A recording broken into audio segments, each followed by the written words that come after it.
नमस्कार शाकुल के hello everyone, नमस्ते सभी को। तो आज हम ये चीज ऑलरेडी डिस्कस कर चुके हैं। हम आज फिर से बात करेंगे क्योंकि आप लोगों को मैंने प्रॉमिस की थी। क्या प्रॉमिस? यही कि ये चीज के बारे में मैं हिंदी में भी बोलूंगी। तो ज्यादा टाइम जाया ना करते हुए हम स्टार्ट करते हैं और इसको बहुत अच्छे तरीके से समझते हैं। आज हम सिर्फ हिंदी लैंग्वेज में इसको समझेंगे। थंबनेल टाइटल को देखकर प्लीज आप लोग देख लेना, आप लोग देख लेना प्लीज। सो शुरू करते हैं। उससे पहले please do like, comment, share and subscribe to Spill Literature and hit the bell icon so that you never miss an updates।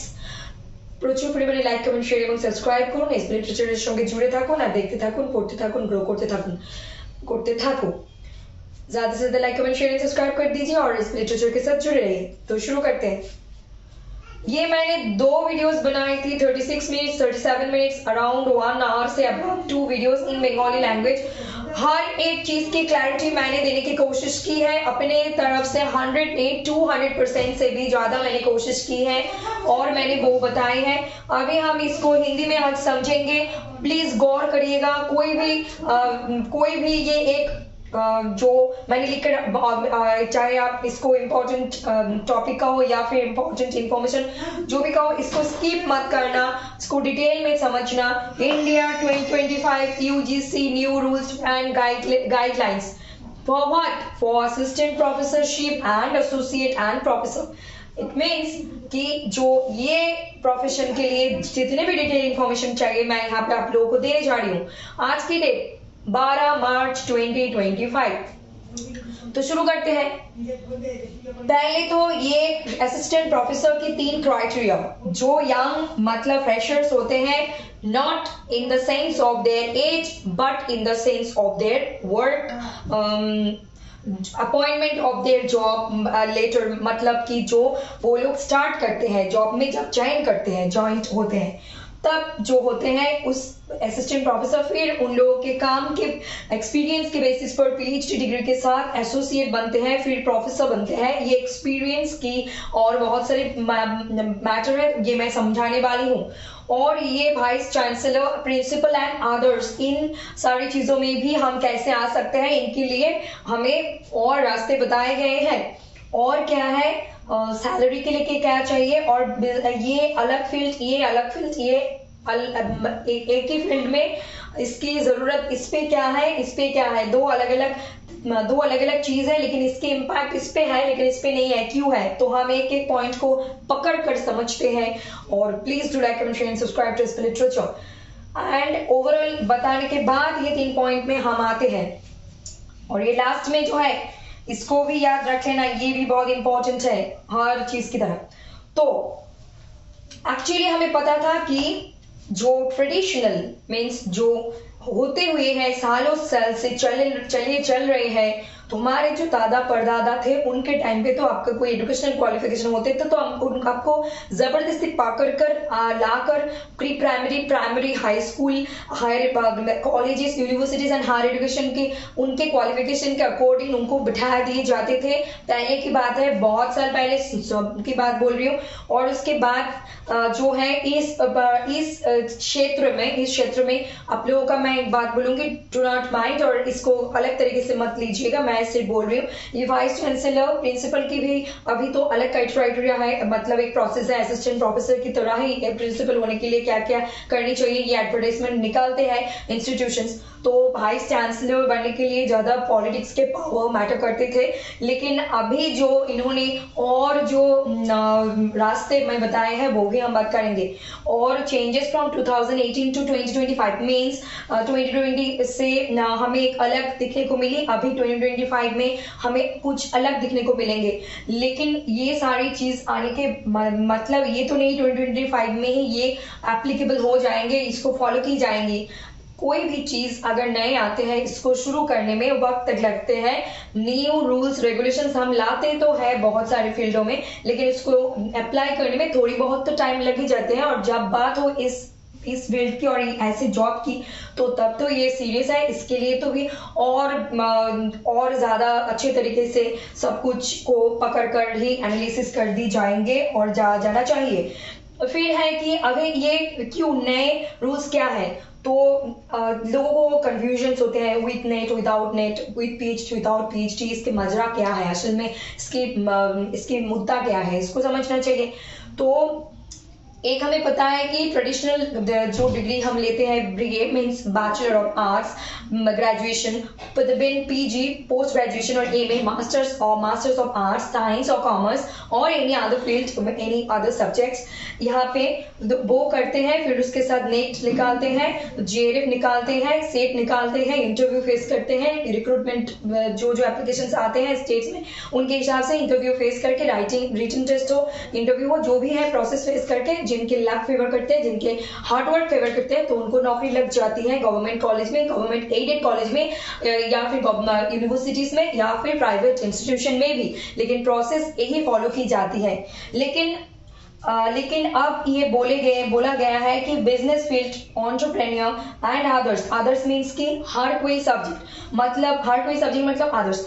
Business field मतलब ऐसे बिजनेस नहीं कि आपकी सड़कों पर एक चाय की दुकान है, एक सब्जी की दुकान है, वो लोग यहाँ पे आ सकते हैं, नहीं। इसको मिसअंडरस्टैंडिंग या मिसलीडिंग मत कर देना, क्योंकि बिजनेस फील्ड मतलब कि आपको तो पता है कि हर एक चीज की, जैसे हम एकदम बेसिक से शुरू करते हैं, एक लंबी ऊंचाई भी होती है, तो आपको एजुकेशन भी चाहिए, आपको बिजनेस, तो जितने सारे हम अमेजन का हो या फिर फ्लिपकार्ट का हो या फिर मिंत्रा का हो, जो भी हम फैशन हो या फिर ग्रोसरी आइटम के लिए जो भी हो, हमें जो दिखने को मिल रहे हैं, उनके ऊपर कौन है, उनके स्टडीज भी है, वो रिसर्च भी करते हैं, वो लोग के एक्सपीरियंस भी है, वो लोग ट्राई भी करते हैं, फेल ट्रायल एंड एरर करते एक मुकाम तक पहुंच जाते हैं। तो बिजनेस फील्ड मतलब एनी काइंड ऑफ बिजनेस, ये सिर्फ एक स्पेसिफिक बारे में बताया नहीं गया है। लेकिन इन लोगों को हम क्यों लाए ये असिस्टेंट प्रोफेसर के लिए, क्यों लाए इन एकेडमिक लाइन के लिए जो ऑलरेडी बिजनेस फील्ड में है और एंटरप्रेन्योर है। एंटरप्रेन्योर मींस जिन लोगों के अंदर क्षमता है रिस्क लेने की और कुछ कर दिखाने की, उनको हम कहते हैं एंटरप्रेन्योर, जो खुद से कुछ कमाल करते हैं। और बिजनेस फील्ड, इन लोगों के काम क्या है, इन लोगों के काम यही है, इन लोगों के एक्सपीरियंस के बेसिस पर इन लोगों ने क्या कमाल की, इन लोगों ने क्या क्रिएटिविटी ला कर दी, इन लोगों ने इंडिया में या फिर ऑल ओवर ये वर्ल्ड में क्या ऐसा कि उखाड़ा है, क्या किया है कि उनको हम उनके कैपेबिलिटी के दौरान उनको जज करें और उनको उनके पदों को दे, चाहे वो वाइस चांसलर हो, प्रिंसिपल हो या फिर असिस्टेंट प्रोफेसर, एसोसिएट प्रोफेसर और प्रोफेसर। उन लोगों को भी हम कह रहे हैं स्वागतम। वाई ये सिर्फ एक ट्रेडिशनल एजुकेशनल सिस्टम की तरह नहीं रहेंगे, ये मल्टी डिसिप्लिनरी हो गए हैं। तो इस दौरान मुझे यहाँ पे आनी होगी, लेकिन इससे पहले मैं कहती हूँ, ये मैंने बता दी, और ये बीए, एमए, एमकॉम, एमएससी मैंने लिखी है। फिर डिफरेंट सब्जेक्ट मतलब बहुत सारे सब्जेक्ट्स हो सकते हैं, क्योंकि मेरी जो डिस्ट्रिक्ट है नॉर्थ बंगाल की, जो कुछ भी डिस्ट्रिक्ट है, इस डिस्ट्रिक्ट में यहाँ पे मुझे नहीं पता इस टाइम पे कौन से सब्जेक्ट्स पढ़ाए जाते हैं, कौन सी फैसिलिटीज है और नहीं है। मुझे लास्ट 5 to 6 ईयर से ज्यादा नहीं पता, लेकिन गूगल सर्च करूंगी तो पता चल जाएंगे, लेकिन ज्यादा नहीं पता। लेकिन हाँ, हम देखेंगे कलकत्ता से बाहर साउथ इंडिया में या फिर इंडिया के अदर्स कोने में हो सकते हैं बहुत सारे ऑप्शंस उन लोगों के हाथों में है, जो कि हम लोगों के हाथों में अभी तक आकर नहीं पहुंची है शायद। तो ये कहा गया है कि डिफरेंट सब्जेक्ट मतलब कुछ भी हो सकता है। इसको मैं और क्लैरिटी के साथ लाऊंगी, प्लीज स्टे कनेक्टेड। और ये नेट वाला फंडा हम समझ रहे हैं अब, विथ नेट मतलब जिन लोग इन फील्ड से आ रहे हैं, क्योंकि आप लोग बताएं हर लोग बिजनेस फील्ड से आएंगे, एंटरप्रेन्योर से आएंगे, ये तो पॉसिबल नहीं है। हर लोग ये ट्रेडिशनल एजुकेशनल तरफ से ही आएंगे प्रोफेसर बनने के लिए, ये भी तो पॉसिबल नहीं है, क्योंकि लोगों की, इंसान की हालत सेम तो नहीं है। डिफरेंट लोग, डिफरेंट सिचुएशंस, डिफरेंट सब कुछ अलग अलग होते हैं। हाँ, एक सिस्टम को हम फॉलो जरूर करते हैं। तो फिर with net, without net, with net इन लोगों के लिए हमेशा नेट एप्लीकेबल थे, अभी भी है, इन फ्यूचर में भी रहेंगे। अगर नेट में कभी भी, I am just giving you an example, इसको सीरियस तरीके से मत लेना, मिसलीड मिसलीडिंग मिसगाइड मत होने जाना, मिसअंडरस्टैंड भी मत करना प्लीज। तो ये नेट कब नेगेटिव मार्किंग होंगे या फिर नेट इनवैलिड होंगे ये हमें नहीं पता, लेकिन ये तो दिख रहे हैं आने वाले बहुत सालों में नेट की इंपॉर्टेंस थे, हैं और रहेंगे, और ये इंपॉर्टेंस दिन ब दिन बढ़ते जाएंगे, इसमें कोई कमियां नहीं निकाल देख रहे हैं हम। विदाउट नेट मीन्स इन लोगों को क्या करें, इन लोगों ने तो ये ट्रेडिशनल तरीके से नहीं आए, तो इन लोगों को हम क्या नेट के लिए प्रिपेयर करते हैं। नेट उन्हीं स्टूडेंट्स के लिए एप्लीकेबल होंगे जो स्टूडेंट्स यूजीसी के 85 आर्ट्स डिपार्टमेंट के 85 सब्जेक्ट्स के अंदर पढ़ रहे हैं, वही लोग नेट दे सकते हैं। उनके सब्जेक्ट्स अगर उसी 85 सब्जेक्ट्स में से है तो, अगर नहीं है तो देर इंक्लूडेड इन दिस कैटेगरी, वो लोग इस कैटेगरी में आ जाएंगे। मतलब ये बिजनेस के बारे में मैंने बता दी। आप बोलते हैं कि ये वाला क्वालिफिकेशन नहीं है, ये वाला है, कोई बिजनेस कर रहा है, मैंने तो कुछ छोटी मोटी कर दी, छोटी मोटी या फिर कुछ कर दी अपनी लाइफ में, तो मैं अप्लाई कर दूं, लेकिन आपको एजुकेशनल क्वालिफिकेशन एंड एक्सपीरियंस आपको चाहिए, फिर आप यहाँ से यहाँ जा सकते हो। तो इन लोगों के लिए ये नेट ऑलवेज इंपॉर्टेंट थे, हैं और रहेंगे, और विदाउट नेट इन लोगों के लिए है। और ये PhD with PhD without PhD, यहाँ पे अगर आपकी नेट है पीएचडी नहीं है, इन कैटेगरी में you are eligible for assistant professorship के लिए आप अप्लाई कर सकते हो। जॉब के लिए रिक्रूटमेंट जब निकलेंगे किसी भी कोने में, तो आप पीएचडी की बगैर सिर्फ नेट से भी जा सकते हो। अगर आपके नेट भी नहीं है, सिर्फ पीएचडी है, उसके बदौलत भी आप जा सकते हो। You are welcome. एंड अगर इन लोगों की बातें करें, इन लोगों के अगर संभावना है, इन लोगों के पीएचडी हो भी सकते हैं, नहीं भी हो सकते हैं। अगर नहीं है तो उन लोगों को असिस्टेंट, उनके एज के, उनके एक्सपीरियंस के, उनके इंटरव्यू, उनके प्रोसेस जो फॉलो करेंगे, जो होंगे इंस्टीट्यूशन के, वो सारी चीजें फॉलो करने के बाद आएंगे, तो उन लोगों को ये असिस्टेंट प्रोफेसर से यहाँ पे आने के लिए, प्रमोशन के लिए, अपने पदों की, पोजिशन की प्रमोशन के लिए और अपने सैलरी की, पैसों की इंक्रीज के लिए पीएचडी कर लेनी होंगे, जरूरी, मस्ट, कंपल्सरी। उन लोगों को अगर असिस्टेंट प्रोफेसर में उन्हें मिली है इन फील्ड से आकर, तो इनको यहाँ पे आने के लिए ये करनी होगी पीएचडी। अगर यहाँ से आनी है तो उनको बढ़ानी होगी अपनी एकेडमिक करियर को, है ना। तो ये है। और फिर क्या बोलते हैं, फिर हो गए, और ये मैंने बता दी, इस फील्ड में अगर नेट है, पीएचडी ने तो भी आप एप्लीकेबल हो, पीएचडी है, नेट नहीं है तो भी आप हो एप्लीकेबल। और इन लोगों के लिए पीएचडी है, इन लोगों के लिए भी है। और एक मुद्दा जो है, फाइनली जो बातें हैं वो है असिस्टेंट प्रोफेसर अगर आप बन गए हो या फिर बनना चाहते हो, तो आज ना हो कल आपको पीएचडी करनी होगी अपनी प्रमोशन के लिए, पदों की उन्नति और सैलरी के इंक्रीजमेंट के लिए।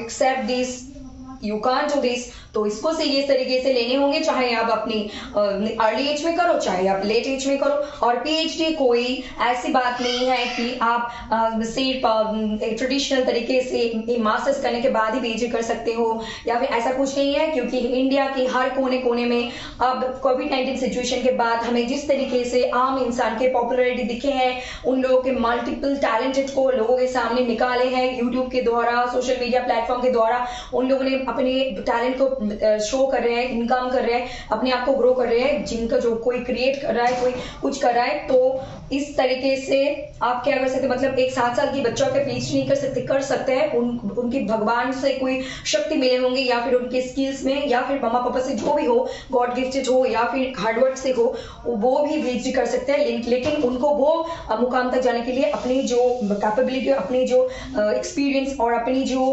क्षमता है उसको दिखानी होगी।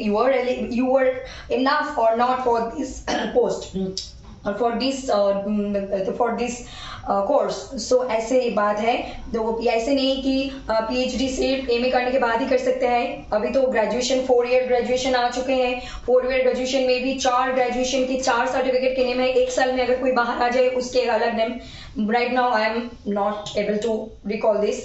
तो एक तो है 1 साल की, 2 साल की, अगर आप कॉल करके बाहर निकलते उसके अलग सर्टिफिकेट, 3 साल के अलग, 4 साल के अलग। उसके बाद आप 4 साल कंप्लीट किए, आप डायरेक्ट रिसर्च में भी जा सकते हो, और अगर आप रिसर्च में नहीं जा सकते तो मास्टर्स में 1 साल या 2 साल आपके मार्क्स के ऊपर डिपेंड करेंगे, तो वो भी है। और आप मास्टर्स 1 साल करने के बाद भी आप रिसर्च में आ सकते हो। तो ये कर दी गई है। बच्चा अभी घर पे बहुत कुछ कर रहे हैं, छोटा बड़ा कोई नहीं, बुढ़ापा पे भी, अगर जिनके मरने के समय हो चुके हैं, मरने के समय हो चुका है, उनको भी लग रहा है कि मैं तो और कुछ साल जिंदा रहूंगी, तो मेरी तो ये हर गई ख्वाहिश, मैंने छोटे छोटे सपने पूरे किए, अभी मुझे पीएचडी करनी है और मेरी एलिजिबिलिटी भी है, तो मैं अप्लाई कर देती हूँ और पीएचडी कर लेती हूँ, ये भी ख्वाहिश पूरी हो जाए, तभी ही और she also welcome for this PhD course. तो यहाँ पे कोई भी एज के बारे नहीं है, जैसे कि नेट के लिए और असिस्टेंट प्रोफेसर के लिए एज के, लेकिन जेआरएफ के लिए एक एज के लिमिटेशंस है, एससी एसटी जनरल और अनरिजर्व कैटेगरी के लिए ये है, लेकिन नेट के लिए या फिर कोई भी स्टेट और स्टेट लेवल एलिजिबिलिटी टेस्ट के लिए कोई भी एज के रेस्ट्रिक्शंस नहीं है असिस्टेंट प्रोफेसर बनने के लिए अभी तक, ठीक है, कोई भी कैटेगरी में ना। तो फिर डिफरेंट एनी और इन सारी चीजें different subjects and anything project work, मतलब इन चाहे आप ये फील्ड से आओ,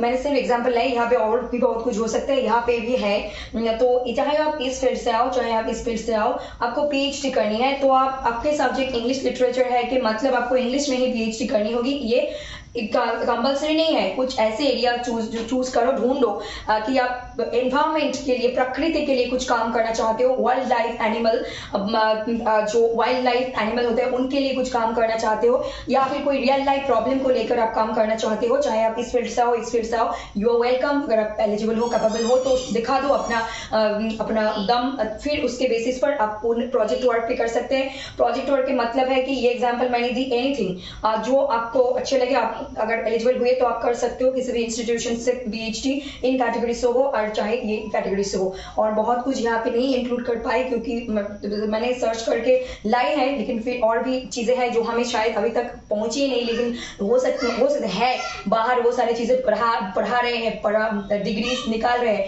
लेकिन हमें अभी तक पता नहीं है। और ये तो गए, और नो एपीआई ये एक स्टार मार्क है। नो एपीआई मीन्स के मतलब एपीआई के full form academic performance indicator, ये एक बहुत इंपॉर्टेंट पॉइंट है, क्योंकि नो एपीआई मतलब कि अभी तक हमें ये पता था अगर कोई असिस्टेंट प्रोफेसर के लिए आ रहे हैं, उनके अगर कोई पब्लिकेशंस, जर्नल, रिसर्च जो वर्क है नहीं रहे हैं, तो भी अगर उनको नौकरी मिल गई है तो अब नौकरी मिल गई है, लेकिन अपनी एपीआई एकेडमिक परफॉर्मेंस इंडिकेटर को बढ़ाने के लिए आप पेपर पब्लिश करो, लिखो, रिसर्च करो, जर्नल, ये सब सारी चीजों से जुड़े रहो और एपीआई को इंक्रीज करो और सैलरी को भी इंक्रीज करो और एक्सपीरियंस को भी इंक्रीज करो, ये भी एक इंपॉर्टेंट थे। तो अभी कहा दिया गया है कि ये एप्लीकेबल नहीं है, और मैं पर्सनली मैं आपको व्यक्तिगत एक भावना बताऊंगी जो मेरे लिए ठीक ही है, मैं समझती हूँ।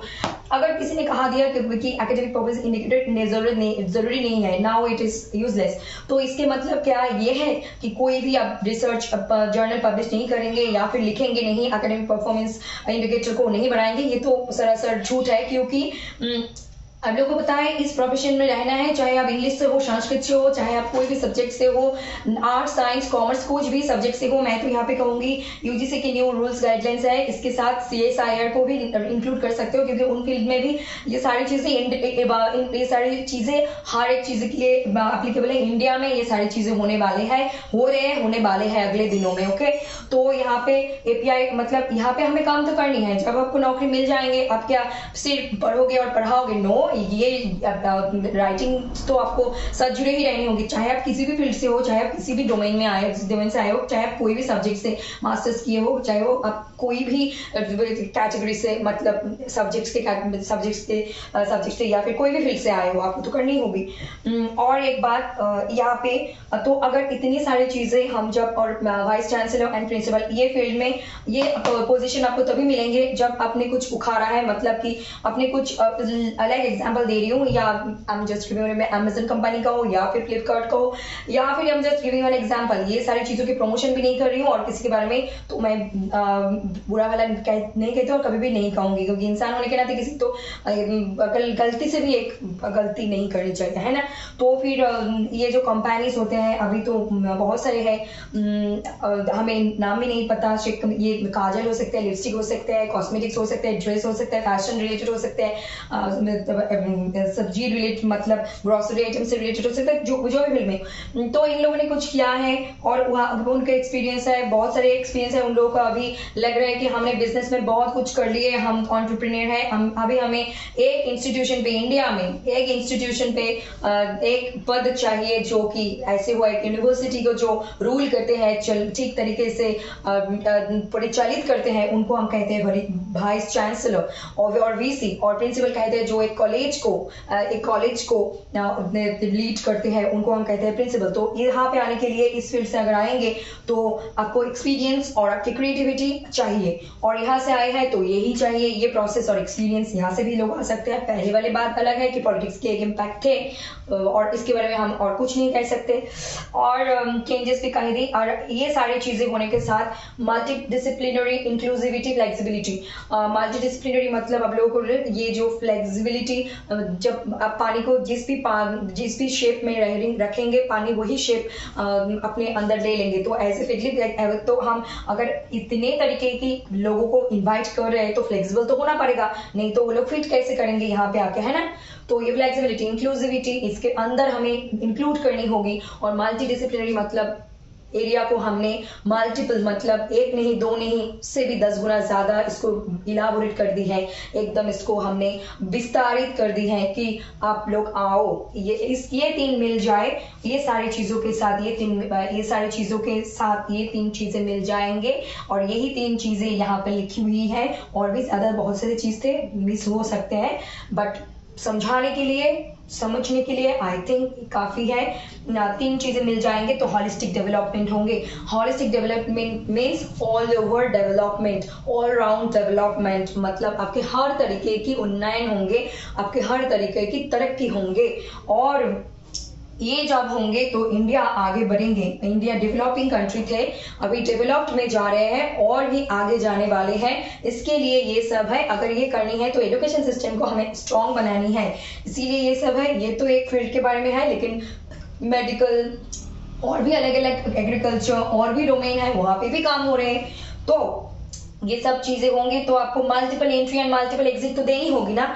तो अगर आपने कोई किसी भी एरिया से डोमेन से यहाँ पे आए हैं, आपने बोल दी कि आप यहाँ से कोई कभी भी कोई भी नहीं कहा किसी और जगह पे आप नहीं जा सकते करियर से रिलेटेड, काम से रिलेटेड, तो आपके जो क्षमता है इसको हम बंद कर देंगे। तो ये नहीं कर सकते हम किसके साथ, मल्टीपल एंट्री मल्टीपल एग्जिट। आज आपको असिस्टेंट प्रोफेसर बननी है, इस फील्ड से आओ, इस फील्ड से आओ, जो भी फील्ड से आओ, लेकिन बननी है बनो। 2 साल 10 साल काम करने के बाद आपको लग रहा है कि मुझे अभी इस फील्ड में आना है, या फिर इस फील्ड में जाना है, या फिर कुछ और करनी है, तो यू आर वेलकम, यू अब जा भी सकते हो, आ भी सकते हो। तो ये सारी चीजें मल्टीप्लिसिटी, डिसिप्लिन, इंक्लूसिविटी, फ्लेक्सिबिलिटी जब आएंगे, हॉलिस्टिक डेवलपमेंट जब हम करने की बात करेंगे तो ये भी तो रखनी चाहिए, multiple entry and multiple exit, है ना। तो मैंने ये कह दी, और ये ऐसे नहीं, अब आप इसको समाप्त करती हूँ। आज जो हुए हैं अभी हम इमेजिन में नहीं कर सकते, लेकिन ये हो रहे हैं अलग स्टेट में, और ज्यादा होंगे, यहाँ पे भी आ जाएंगे। हम नहीं समझ सकते कि कोई संस्कृत के स्टूडेंट कभी जूलॉजी के साथ कुछ कर सकते हैं, आप कर सकते हैं। कोई एआई मतलब टेक्नोलॉजी के साथ कोई हिस्ट्री को मिक्स कर सकते हैं, आप कर सकते हैं। फिजिक्स के साथ आप क्या समझ लो, फिजिक्स के साथ आप कुछ बोलो ना, फिजिक्स के साथ आप कोई और सब्जेक्ट को लेकर काम कर सकते हैं, चाहे वो कोई अलग सोशियोलॉजी को आप ले सकते हो, नो प्रॉब्लम। तो ऐसे मिक्स कर दी गई है कि आप किसी भी चीज को किसी भी नए तरीके किसके मतलब किया है। आज अब लोगों को दिख रहे हैं लास्ट कोविड-19, जब मैं बार कोविड की बात करती हूँ, 5 साल से ये इंक्रीज ज्यादा हुए हैं, उससे पहले भी थे, लेकिन हमें शायद और देर पता चलते 2-4 साल। लेकिन ये कोविड के बाद जो ऑनलाइन सोशल मीडिया की और ऑनलाइन इंटरनेट एक्सेस की जो इंक्रीजमेंट हुए हैं ना, ये जस्ट एकदम लेवल यहाँ से यहाँ तक। तो ये लेवल जो आए हैं यहाँ पे, बच्चा घर पे खेलते खेलते एरोप्लेन बना रहे हैं, बच्चा खेलते खेलते कुछ क्रिएटिविटी ला रहे हैं। तो बच्चा हो या चाहे ओल्ड एज की हो, छोटा हो या बड़ा हो, किसके अंदर कौन सी कैपेबिलिटी है, कब क्या कर जाए हमें नहीं पता, लेकिन हम क्या कर सकते हैं इंसान होने के नाते, इंडिया को डेवलप करने के लिए और ये ऑल ओवर होल वर्ल्ड को डेवलप करने के लिए हम क्या कर सकते हैं, जिनके अंदर जो भी कैपेबिलिटी है हम उनको बढ़ावा देंगे। प्लीज आओ हमारे फील्ड में, या फिर आओ यहाँ पे, आपका मल्टीपल एंट्री एग्जिट है, आप आओ, स्वागतम हो, काम करो, आपको अच्छा लगे रहो, ना लगे तो बाहर जाओ, नो प्रॉब्लम, नो इश्यूज। आप कोई भी करियर कभी भी छोड़ सकते हो, कभी भी पकड़ सकते हो, लेकिन आपके अंदर एलिजिबिलिटी, कैपेबिलिटी एंड एक्सपीरियंस होनी चाहिए, और दम तो होनी चाहिए जरूर। ये है बात। और है कि ये है कि अगर हम ऐसे रोक देंगे जो डांस में अच्छे हैं, इसके मतलब ये नहीं कि वो आर्ट में, मतलब जो पेंटिंग में बुरे होंगे, ऐसे तो नहीं है। जो सिंगिंग में अच्छे है ये तो नहीं है कि वो सिंगिंग में जो अच्छे है वो ऐसा तो नहीं हो सकते हैं कि कुछ और एक्स्ट्रा क्रिकेट में अच्छे नहीं होंगे, ऐसे तो हम नहीं कर सकते। एक इंसान मल्टीपल बहुत सारे काम कर सकता है। आप यूट्यूब पे देखोगे, यहाँ पे देखोगे, जो डॉक्टर है वो मिस वर्ल्ड भी है, वो एनवायरमेंट से रिलेटेड पीएचडी भी कर रहे हैं और कुछ क्रिएटिविटी भी कर रहे हैं। तो एक साथ ब्यूटी को लेकर आ गए और मेडिकल को लेकर आ गए और एनवायरमेंट को लेकर आ गए, तो एक इंसान के मल्टीपल चीज़ों पे फोकस नहीं कर सकते। अपने डेवलपमेंट के लिए, अपने सोसाइटी के डेवलपमेंट के लिए, अपने इंडिया के डेवलपमेंट के लिए, अपने होल स्टेट वर्ल्ड कंट्री के लिए डेवलपमेंट के लिए डेफिनेटली कर सकते हैं। तो यही है मेन बात। तो हमें देनी चाहिए सबको स्वागतम और सबको पॉजिटिविटी और सबको वेलकम और सबको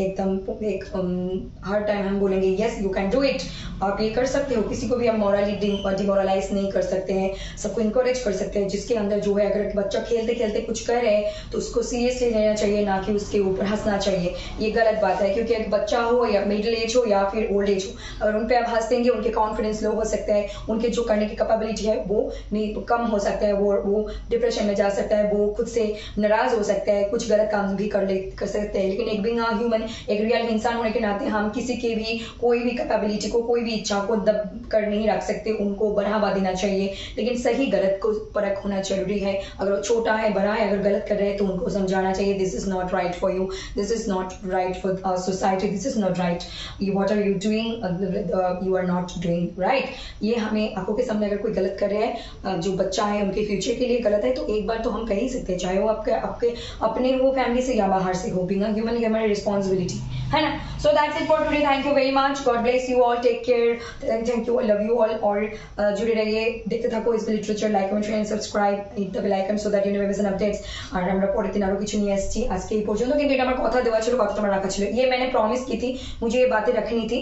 सो दैट्स इट फॉर टुडे, नमस्ते, thank you, good night, bye bye, take care. और इसको अच्छे तरीके से समझना, टाइटल एंड थंबनेल को देखकर इसको डिटेल में देख लेना, डू नॉट स्किप। नमस्ते।